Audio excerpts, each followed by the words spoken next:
Coucou tout le monde, alors c'est Asilis qui revient pour vous faire part de sa toute dernière lecture qu'elle a adoré, adoré, adoré, adoré, adoré, adoré. À la fois retrouver cet univers, ces personnages, replonger dans cette ambiance bien particulière et puis être plus que satisfaite sur ce tome 4 puisqu'il s'agit de la saga. Voilà, Vampire Academy, donc le tome 4 s'intitule Promesse de sang. Toujours par l'excellente Rachel Mead chez Brajolon. Voilà, c'est la collection Castlemore. C'est excellent, excellent. À mon sens, c'est le meilleur de la saga. Beaucoup se sont enthousiasmés plus pour le tome 3 qui offre vraiment une très très belle histoire et un dénouement plus qu'inattendu, mais ce tome-ci est vraiment celui qui m'a vraiment comment vous dire, bouleversé, emmené, tourneboulé, fait palpiter, mis les papillons dans le... Voilà, je reviens, extraordinaire. Alors, pour vous rappeler un peu la saga, et encore, je sais même pas si je vous l'ai présenté en review. Vampire Academy, c'est... L'auteur part du préconçu qu'en parallèle de la société des humains, vit une société de vampires. Voilà, qui se différencie en différentes castes, on peut appeler ça comme ça, chacune avec ses propres missions. Donc il y a avant tout, et c'est la pièce centrale, la pièce maîtresse, les Maurois, qui sont des vampires généralement nobles, même s'il y a des personnes qui sont moins nobles, qui se nourrissent du coup du sang d'humains, qui ne supportent pas la lumière du jour, et qui ont la particularité de pouvoir développer une affinité avec un élément, donc soit l'eau, la terre, l'air, la terre, l'eau et le feu. Soit l'un des deux, il y a une affinité qui se déclare au moment de l'adolescence, et ils apprennent à la manier, et toujours dans des fins créatives et bienfaitrices, jamais dans l'optique offensive ou même défensive. C'est pas une arme de combat qu'ils ont, c'est vraiment un don. Et voilà, dans le code de pensée, le code d'honneur, même s'il y a certains rebelles ou contre-pensants à ce champ d'idées, le code, en tout cas, il est bien vu de ne pas les utiliser comme des armes. Les Maurois sont des personnes trop précieuses pour se battre. Pour cela, il y a les Dampires qui sont leurs gardiens, les Dampires donc, qui naissent de l'union d'un ou d'une Maurois et d'un ou d'une humaine. Ce sont donc des métis qui allient les bienfaits des deux races, espèces, qui eux par contre supportent la lumière et donc peuvent vivre au rythme diurne. Ils ont des aptitudes particulières à la résistance physique, à l'endurance, au combat. Voilà, ça aussi c'est quelque chose sur lequel ils se forment. Pour former tout ce joli petit monde, il y a des académies, et Vampire Academy prend son cœur, son centre, son poumon, on va dire, c'est Saint-Vladimir, une université du Montana, États-Unis. Voilà, une petite université dans laquelle on suit Rose Hathaway, donc, qui est d'Empire, donc apprentie gardienne.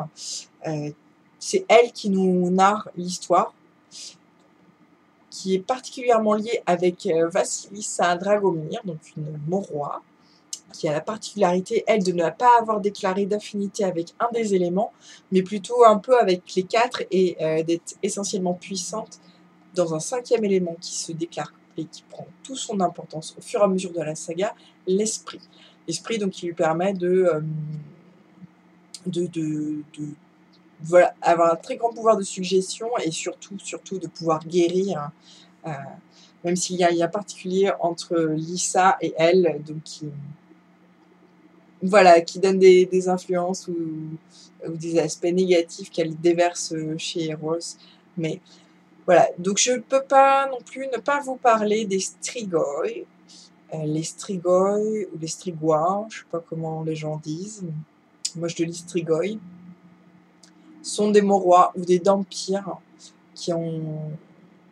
C'est les grands méchants de l'histoire, je le dis maintenant, qui ont été tués, donc exsangués jusqu'au bout, et à qui on a donné du sang de Strigoi à boire, et donc qui se sont transformés en vampires encore plus puissants, encore plus rapides, mais qui ne peuvent se nourrir que de sang de morois ou d'empires.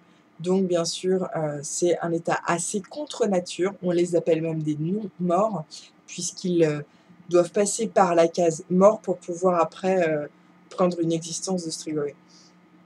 C'est vraiment, voilà, c'est euh, l'état ultime, c'est la déchéance. C'est la déchéance. Être Strigoi, c'est vraiment la déchéance. Mais donc voilà, donc, ces 3 castes de vampires évoluent les uns avec les autres, interagissent les unes avec les autres. On suit Lisa, donc, qui se découvre comment est-ce qu'elle se débrouille avec cet esprit. Et on suit surtout Rose, qui nous raconte tout ça dans son apprentissage de gardienne. Les gardiens, donc, qui sont constitués caste des gardiens qui sont constitués d'empires pour protéger les morois, puisqu'ils n'ont pas le droit de se battre, et donc essentiellement les nobles. Toutes ces sociétés a une cour, une reine à sa tête et tout ça. Et donc Rose est une jeune fille assez impétueuse qui a le chic pour ne pas suivre les règles, faire ses propres codes, mais bon, qui a des valeurs et qui va jusqu'au bout pour elle. C'est l'aspect attachant de Rose. Elle est formée à sa mission de gardienne par un splendide gardien qui s'appelle Dimitri Belekov et qui est juste splendide et magnifique. Voilà, je vous laisse découvrir tout ce petit monde qui est vraiment mené d'une main de maître par Rachel Mead, et très très belle, de très belles histoires. Et donc là, moi, je viens de lire le 4e tome. On a quitté le tome 3. J'étais comme tout le monde emballée, mais j'avais une petite déception. C'est qu'au cours de l'intrigue principale, de toute l'histoire principale, j'arrivais à voir les éléments venir. J'étais assez difficilement je me laissais pas vraiment surprendre par l'auteur et là où est-ce qu'elle voulait nous emmener. Bon, si bien sûr son cliffhanger m'a complètement tétanisé, mais voilà. Donc un avis en demi-teinte, même s'il était vraiment archi positif quand même. Et là, dans ce tome 4, j'ai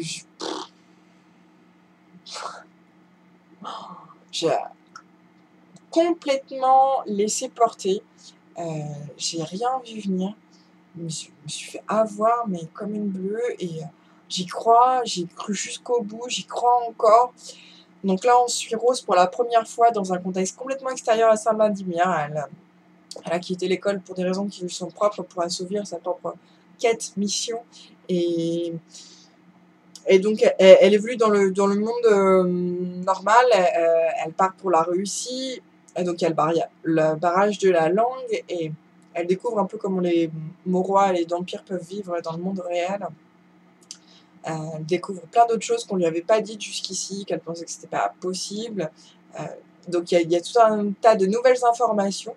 Et vraiment, au tout début, Rose, en dehors de Saint-Vladimir, j'ai cru commencer une nouvelle saga, que ça prenait un nouvel essor. Donc non, on raccroche bien tous les wagons, et au contraire, c'est vraiment un nouveau souffle dans la saga, et extra. Très très bien fait, très très bien mené. Il y a un peu, au niveau du rythme, une forme de ventre mou, et une fois passé la moitié, les choses s'accélèrent. Et puis même dans ce ventre mou, moi j'ai adoré être avec Rose, même si elle gamberge beaucoup, même si elle macère pas mal d'idées. J'ai vraiment beaucoup aimé passer ce temps-là avec elle, et une fois passé la moitié, ça s'accélère, ça n'arrête plus. L'auteur ne vous laisse pas respirer, elle ne vous lâche pas, sans cesse, elle vous redonne un nouveau truc à arranger, de nouvelles contraintes. Ça n'arrête plus. Rose est prise complètement dans un cercle. Elle se débat avec tout ça, avec ce qu'elle veut faire, ce qu'elle doit faire, entre le cœur et la raison.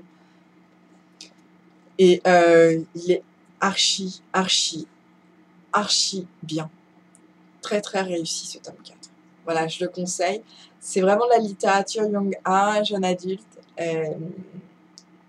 Si vous êtes sensible à ce type d'univers, que vous ne connaissez pas encore Rachel Mead, qui est un auteur à découvrir, c'est sûr, cela va vous plaire. Et en plus, ça évolue de manière très très positive. C'est pas du tout une saga où on s'essouffle. Non, non, il y a vraiment des renouveaux. Et donc le prochain tome, ce sera le tome 5, qui sortira courant de l'automne, je crois, en octobre. Et ce sera la fin de la saga. Donc, encore une série qui prend sa fin, mais bon, j'ai hâte de savoir ce que nous réserve Rachel encore. Allez, ciao!